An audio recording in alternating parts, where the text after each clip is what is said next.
My name is Linda, and I'm 28 years old. Just 1 week ago, I thought I had the perfect family. My sister Beverly and I were inseparable, the kind of siblings everyone envied. She was getting married to the most wonderful man, and I was her maid of honor. Our parents couldn't have been prouder. But sometimes the people closest to you are the ones who hurt you the most. Sometimes trust can shatter in a single moment, and everything you believed about your family turns out to be a lie. Before I share what happened next, I'd love to know where you're watching from. Please hit that like button and subscribe if you want to hear more real-life stories like this one. Now, let me tell you about the moment that changed everything between my sister and me forever.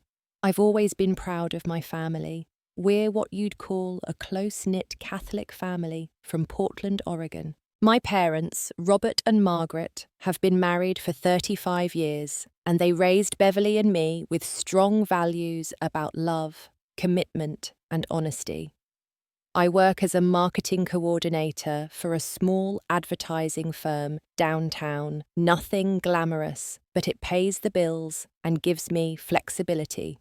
Beverly, my younger sister at 26, has always been what my mother calls the golden child. She's beautiful, charming, and has this way of making everyone around her feel special. She works as a dental hygienist and has this infectious laugh that can light up any room. Growing up, we shared everything: clothes, secrets, dreams about our future husbands and families. 18 months ago, Beverly met Gerald at our church's young adults group. Gerald is 31, a successful accountant with his own firm, and honestly, he's everything a family could want in a son-in-law.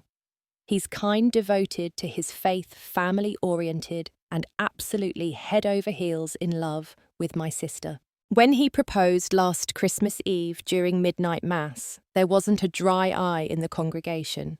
The wedding planning had been Beverly's dream come true. She'd been organising every detail for months: the flowers, the venue, the menu, even the exact shade of ivory for her dress.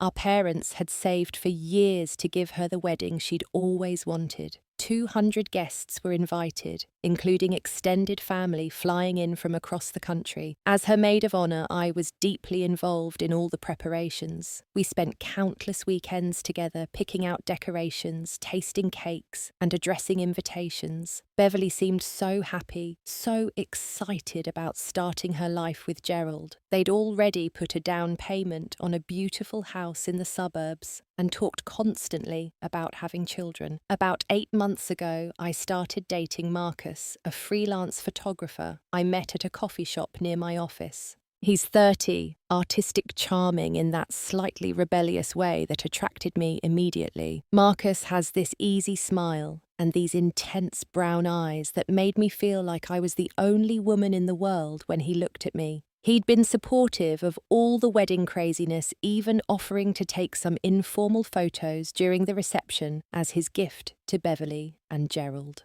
Our family dinners every Sunday had become these joyous celebrations of Beverly's upcoming wedding. Gerald would join us, bringing flowers for my mother and talking with my father about sports and business. Marcus started attending too, and my parents seemed to approve of him, despite his more casual approach to life compared to Gerald's structured reliability. But looking back now, I realise that over the past few weeks, something had started to shift. Beverly had been slightly different, still excited about the wedding, but somehow more distant. She'd started missing our weekly sister lunches, claiming she was too busy with work or wedding preparations. When we did spend time together, our conversations felt more superficial, like she was holding something back.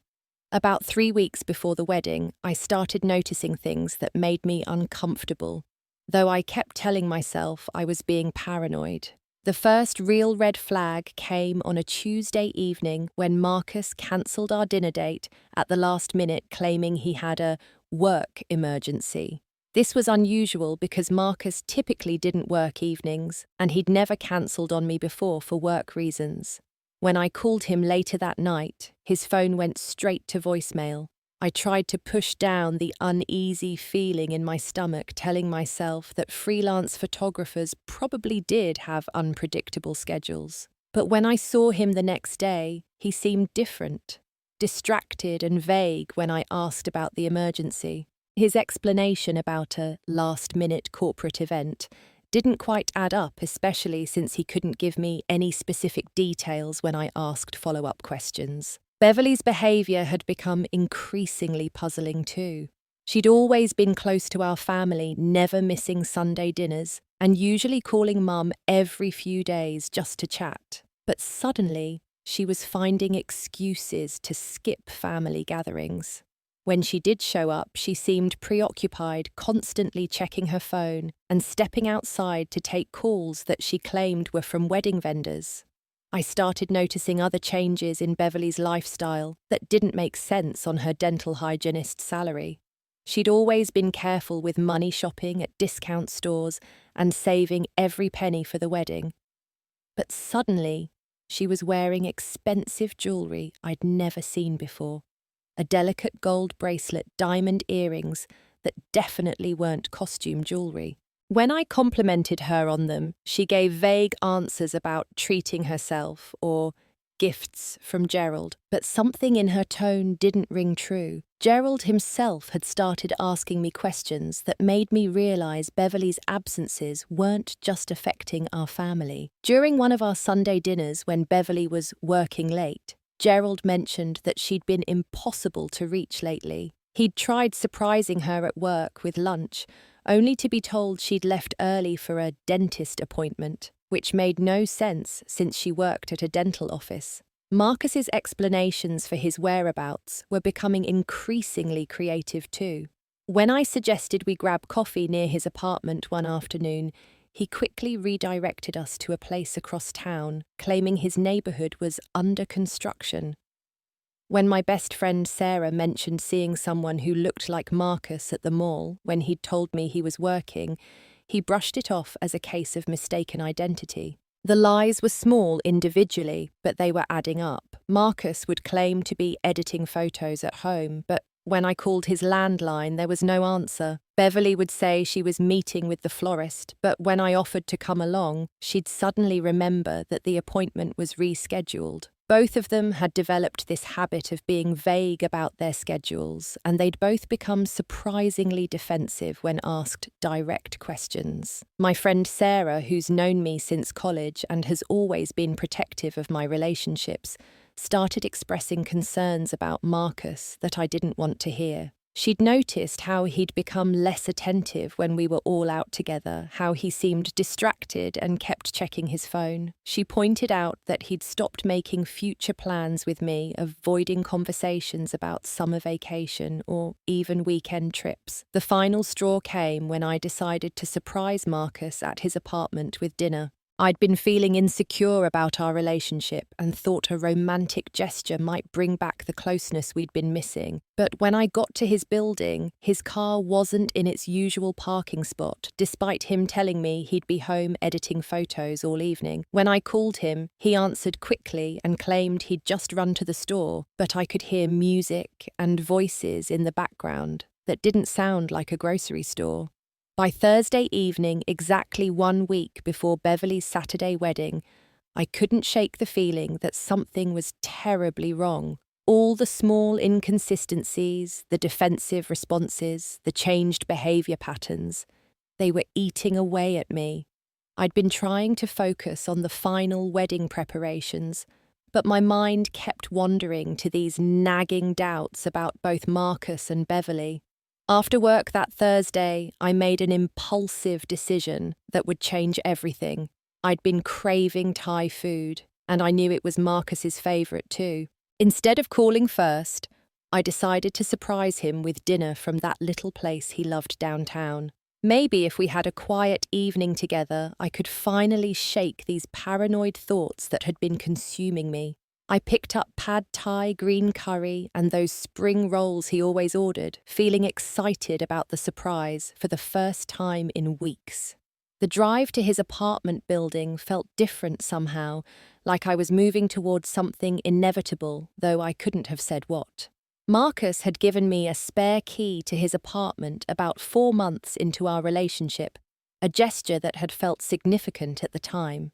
As I climbed the stairs to his second-floor unit, I was already planning how we'd spend the evening. Maybe we'd watch a movie, talk about the wedding weekend, get back to the easy intimacy we'd been missing lately. I could hear voices as I approached his door, which didn't surprise me initially. Marcus occasionally had clients over to review photo shoots or discuss upcoming projects, but as I got closer, I recognized the laugh floating through the door. Beverly's distinctive musical laugh that I'd been hearing my entire life. For a moment, I felt confused rather than alarmed. Why would Beverly be at Marcus's apartment? They barely knew each other beyond family gatherings and wedding-related conversations. Maybe she was surprising me too, or maybe Marcus was showing her some photos he'd taken for potential wedding use. But as I fumbled with the key, my hands suddenly shaking for reasons I couldn't explain, I noticed Beverly's purse sitting on the small table by the door.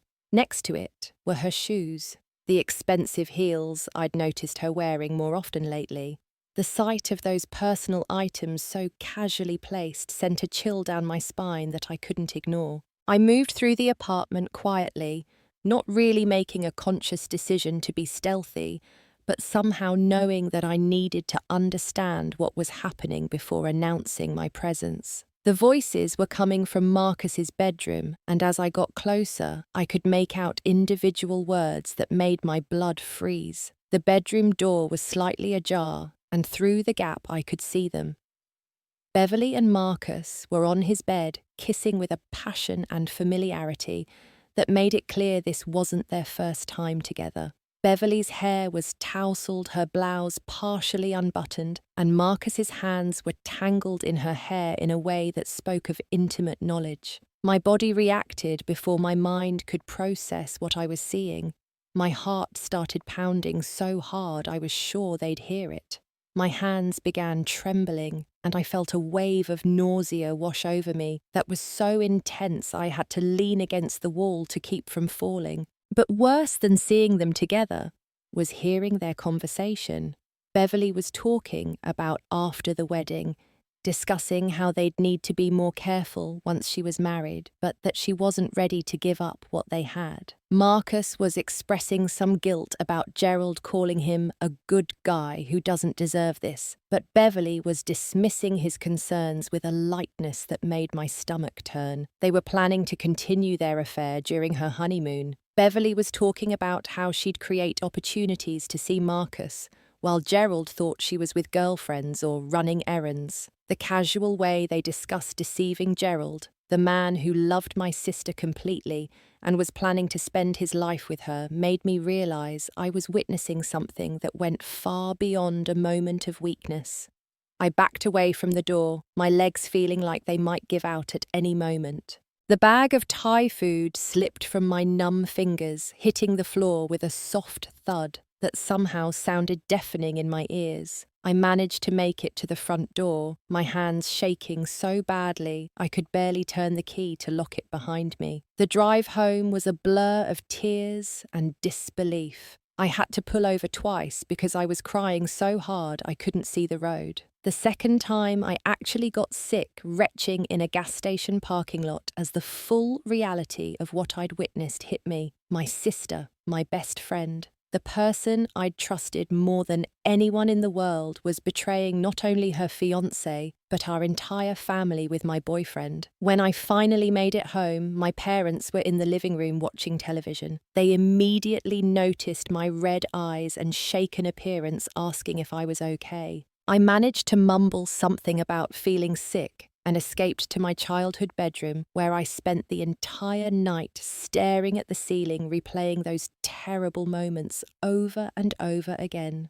The next morning, Beverly called me cheerfully to discuss final wedding details, her voice bright and excited as she talked about picking up her dress and confirming details with the caterer. Listening to her normal, happy voice, while knowing what I knew, felt like being stabbed repeatedly. How could she sound so genuinely joyful about marrying Gerald when she was planning to betray him before they'd even returned from their honeymoon? The weekend that followed was the longest of my life. I felt like I was trapped in some kind of horrible nightmare, going through the motions of normal life while carrying this devastating secret. Every time my phone rang, every time Beverly texted about wedding preparations, every time I saw Gerald's excited posts on social media about becoming a married man, I felt the weight of what I knew crushing down on me. I couldn't eat, couldn't sleep, and could barely concentrate at work. My co-workers started asking if I was getting sick, and I used that as an excuse to explain my pale complexion and obvious distress. But the real sickness was in my heart, watching my family prepare for what they thought would be the happiest day of Beverly's life, while knowing it was built on a foundation of lies.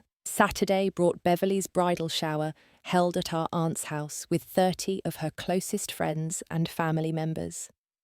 I watched her open gifts, laugh at jokes, and accept congratulations on her upcoming marriage, all while planning to cheat on her husband. The worst part was seeing how genuinely happy our relatives were for her, how proud our mother looked, how excited everyone was about the wedding.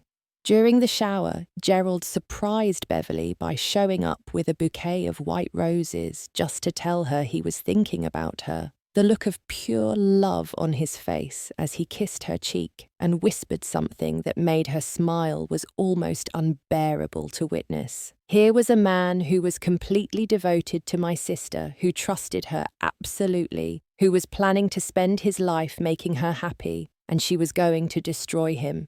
I tried calling in sick to work on Monday, but realized that staying home with my thoughts was even worse than trying to maintain normalcy.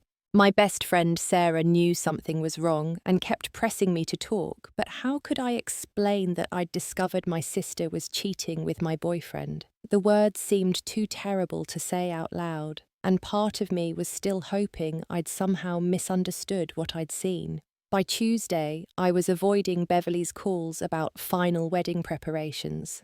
She wanted me to come with her for the final dress fitting, to help with last-minute decorations, to participate in all the sisterly bonding activities we'd planned for the week before her wedding. But I couldn't bear to be around her knowing what I knew, pretending everything was normal. When Beverly did corner me at our parents' house Tuesday evening asking why I'd been so distant, I tried to hint at my concerns without directly confronting her.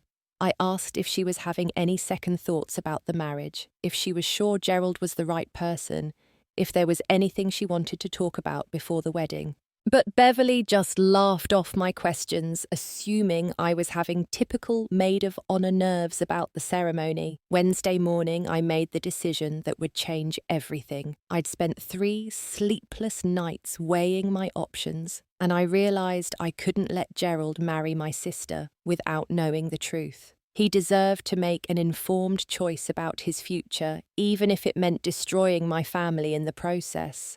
I called Gerald's office and asked if we could meet privately. He was surprised by the request, but agreed to meet me Thursday morning at a coffee shop downtown, probably assuming I wanted to discuss some last-minute wedding surprise or maid-of-honor duties. That Wednesday night was the longest of my life. I rehearsed what I would say to Gerald, how I would break the news that would shatter his world. I thought about the consequences, how it would affect my relationship with Beverly, how it would devastate my parents, how it would destroy the wedding everyone was looking forward to. But I also thought about Gerald, who deserved better than being tricked into a marriage with someone who had already betrayed him.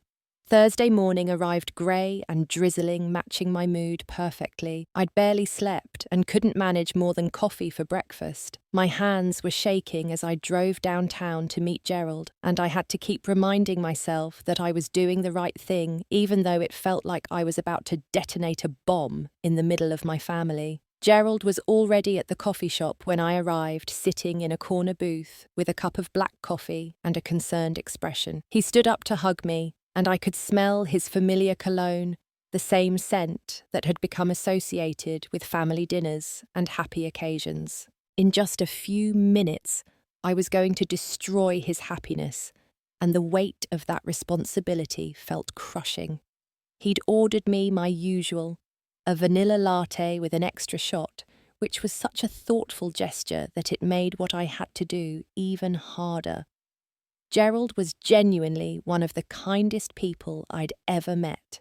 The type of man who remembered small details about everyone he cared about, who always asked about my work and my interests, who had seamlessly become part of our family.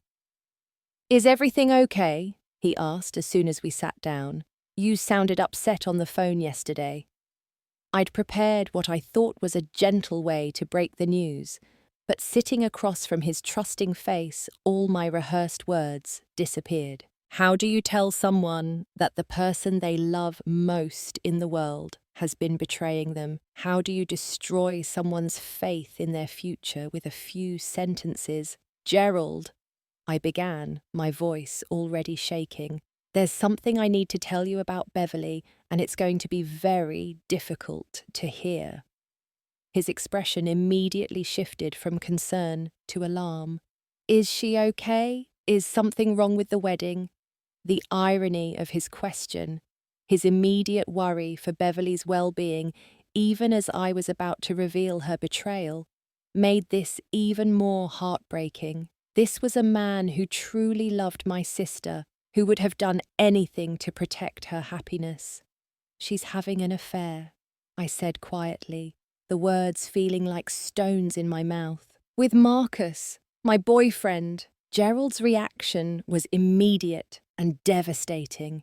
The colour drained from his face completely, and for a moment I thought he might faint. He stared at me in complete silence, his coffee cup frozen halfway to his lips, as if his brain couldn't process what I'd just said. "That's not possible," he whispered finally. "Beverly would never. We're getting married on Saturday. She loves me." The denial in his voice was so painful to hear. I could see him trying to reject the information, to find some way to make it not true. But I had to continue, had to give him the details that would make denial impossible. I told him about finding them together, about their conversation, regarding continuing the affair after the wedding, about the planning they'd done to deceive him during the honeymoon. With each detail, I watched Gerald's world crumble a little more. His hands started shaking and tears began forming in his eyes. The worst part was when he started blaming himself, asking what he'd done wrong, wondering if he hadn't been attentive enough or loving enough. I had to stop him, to make him understand that this wasn't about any failing on his part, but about Beverly's choices. "What am I supposed to do?" he asked, his voice breaking.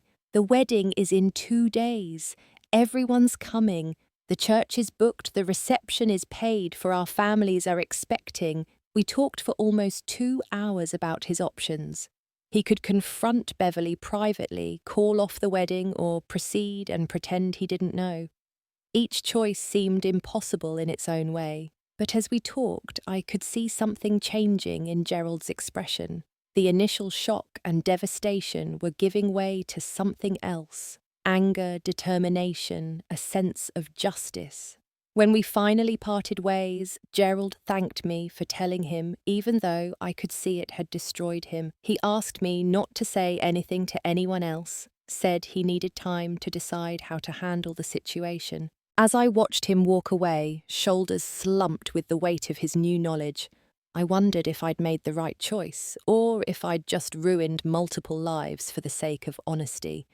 Friday evening's rehearsal dinner felt like the most surreal experience of my life. The entire wedding party and both families gathered at an elegant restaurant downtown, celebrating what everyone believed would be Beverly and Gerald's last evening as unmarried people. The room was filled with laughter, toasts, and joy, while I sat knowing that everything was about to fall apart. Beverly looked absolutely radiant, wearing a flowing blue dress that brought out her eyes, her skin glowing with happiness and excitement. She kept touching Gerald's hand, whispering in his ear, laughing at his jokes, playing the part of the perfect bride-to-be. Watching her performance, knowing what I knew, made me feel sick to my stomach. Gerald, meanwhile, was giving the performance of his lifetime. He smiled at all the right moments, laughed at the appropriate jokes, and gave a toast that brought tears to everyone's eyes.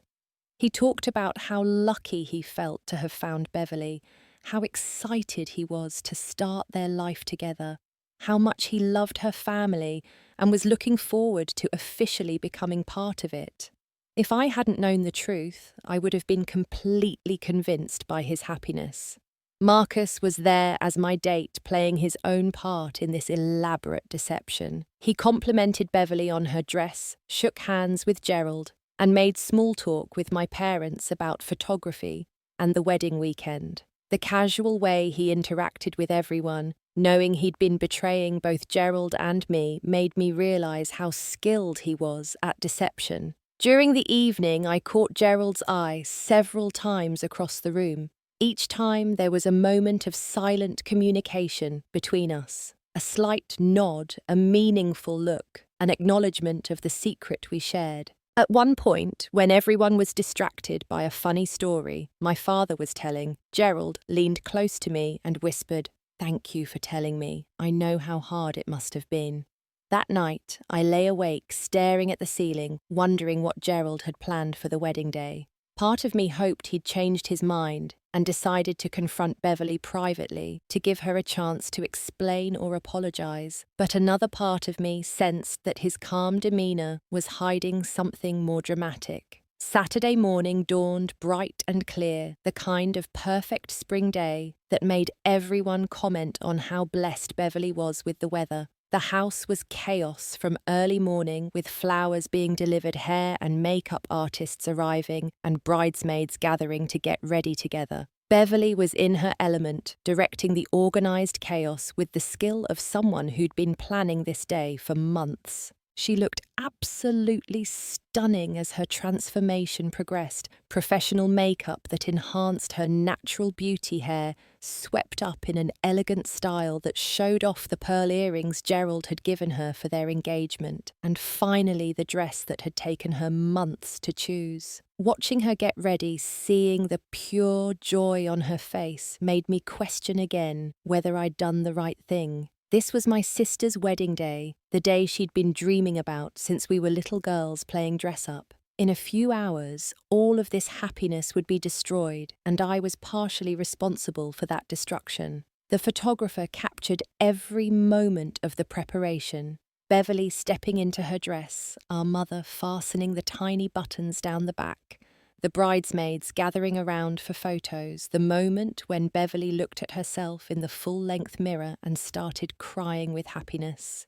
These would be the last photos of Beverly's innocence, the final moments before everything changed. As we prepared to leave for the church, Beverly pulled me aside for a private moment. "Thank you for being the best sister and maid of honor anyone could ask for," she said, tears in her eyes. "I couldn't have done any of this without you." The irony of her gratitude, given what was about to happen because of my decision, was almost too much to bear. The ride to the church felt like a funeral procession, even though everyone else was laughing and taking photos. I kept checking my phone, wondering if Gerald might text me some indication of what he was planning, but there was nothing. As we pulled up to the beautiful stone church where our family had worshipped for years, I realized that in just a few minutes, this building would become the site of one of the most dramatic moments in our family's history. The wedding ceremony began exactly as planned, with 200 guests filling every seat in the church sanctuary. Sunlight streamed through the stained glass windows, casting colourful patterns across the altar where Gerald waited with his groomsmen. The church looked absolutely beautiful, decorated with white roses and baby's breath, exactly as Beverly had envisioned. The processional music began, and the bridesmaids started their walk down the aisle. I was the last to walk before Beverly, and as I made my way toward the altar, I caught Gerald's eye. His expression was calm, almost serene, but there was something in his gaze that told me he'd made his decision about how this day would end. Then came the moment everyone had been waiting for. The wedding march began, and Beverly appeared at the back of the church on our father's arm. A collective gasp of admiration went up from the congregation. She looked like something out of a fairy tale, her dress flowing behind her, her face glowing with happiness and excitement. As she walked down the aisle, guests were taking photos, wiping away tears, and whispering about how beautiful she looked. Our mother was crying with joy. Gerald's parents were beaming with pride, and extended family members were smiling and nodding their approval. This was supposed to be the perfect moment, the culmination of months of planning and a lifetime of dreams. Beverly reached the altar and took Gerald's hand, her face radiating pure happiness. The priest began with the traditional opening words, welcoming everyone and speaking about the sacred nature of marriage. Everything was proceeding exactly as rehearsed, and if I hadn't known what was coming, I would have been swept up in the beauty and emotion of the moment. The ceremony continued through the opening prayers and readings.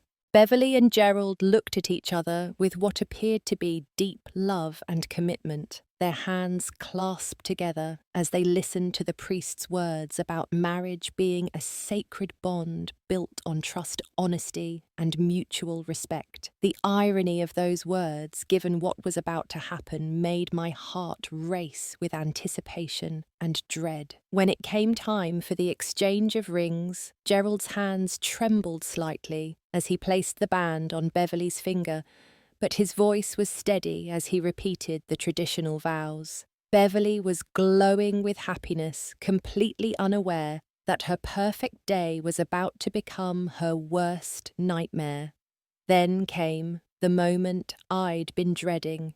The priest announced that Gerald had requested to share some personal words with his bride before they completed their vows. This wasn't unusual. Many couples chose to add personal touches to their ceremonies. Gerald stepped forward and asked for the microphone, explaining that he wanted everyone to hear what he had to say. The congregation settled into expectant silence, anticipating a romantic declaration of love. Beverly's smile was radiant as she looked up at Gerald, clearly expecting some heartfelt words about their future together. Even I, knowing what was coming, felt my heart racing as Gerald took the microphone and stood before 200 expectant guests. Before we proceed with these vows, Gerald began, his voice carrying clearly through the church's sound system. There's something everyone here should know about the woman I was about to marry. Beverly's smile began to falter as she sensed the shift in Gerald's tone. The congregation was still expectant, but there was a subtle change in the atmosphere, a feeling that something unexpected was about to happen. Beverly has been having an affair, Gerald announced, his voice steady and clear. For weeks, she's been cheating on me with Marcus, who's sitting right there as her sister's date. The effect was instantaneous and devastating. A collective gasp went up from the 200 guests, followed by complete silence that seemed to stretch forever. Beverly's face went white as she realized what was happening, and she immediately began shaking her head in denial, reaching for the microphone. But Gerald wasn't finished.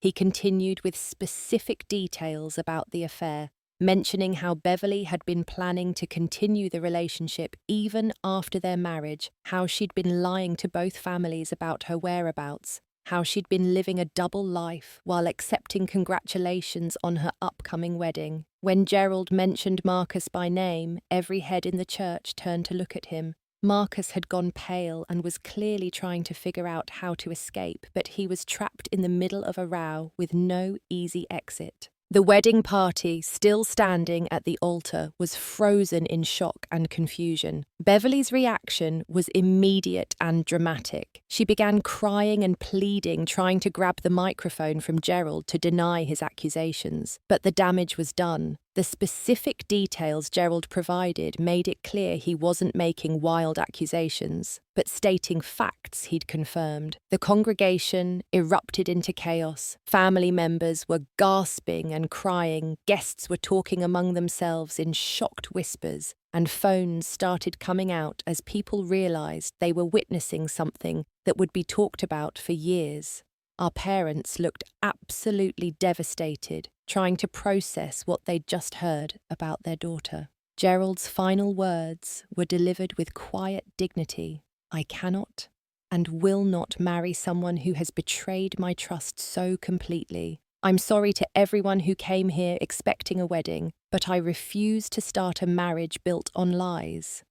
With that, he removed the ring Beverly had just placed on his finger, set it on the altar, and walked down the aisle and out of the church. The silence that followed his exit was deafening, broken only by Beverly's sobs and the whispered conversations beginning to spread through the congregation.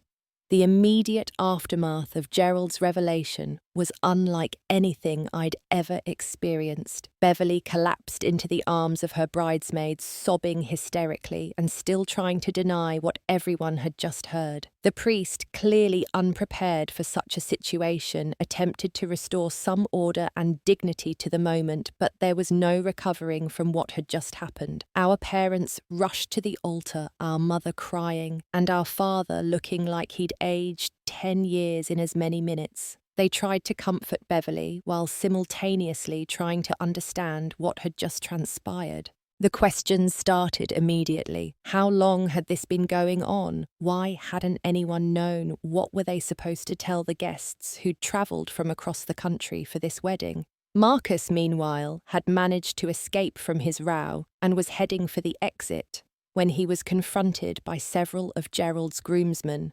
I watched from the altar as they blocked his path, demanding explanations and clearly angry about their friend's humiliation. The situation looked like it might turn physical before the ushers intervened to escort Marcus out of the church. The congregation was in complete chaos. Some guests were crying, others were talking loudly among themselves, and many were clearly uncomfortable witnessing such a private family crisis in such a public setting. Several people had their phones out, recording or taking photos, which meant this disaster would likely end up on social media within hours. Beverly's breakdown was complete and heartbreaking to witness. This was my sister, the person I'd grown up with, loved and trusted, and seeing her in such pain was devastating despite everything she'd done. She kept repeating that it wasn't true that Gerald was lying, that there had been some terrible misunderstanding, but her protests rang hollow given the specific details Gerald had provided. The practical considerations began hitting immediately. The reception venue was expecting 200 guests in a few hours. The catering was paid for, the band was scheduled to perform, and hotel rooms had been booked for out-of-town relatives. Someone had to make decisions about cancellations, refunds, and how to handle the logistics of a wedding that was no longer happening. My role in the situation became clear when Beverly, in her desperation, turned to me for support and confirmation that Gerald was lying. Looking into her tear-streaked face, seeing the pleading in her eyes, I realized I couldn't lie for her anymore. When she begged me to tell everyone that Gerald's accusations were false, I simply couldn't do it. The drive home from the church was silent, except for Beverly's continued crying. Our parents didn't know what to say, and I was processing my own complex emotions about what had just happened. I felt guilty for my role in Gerald's decision, sad about the destruction of my family's happiness, but also a strange sense of relief that the truth was finally out in the open.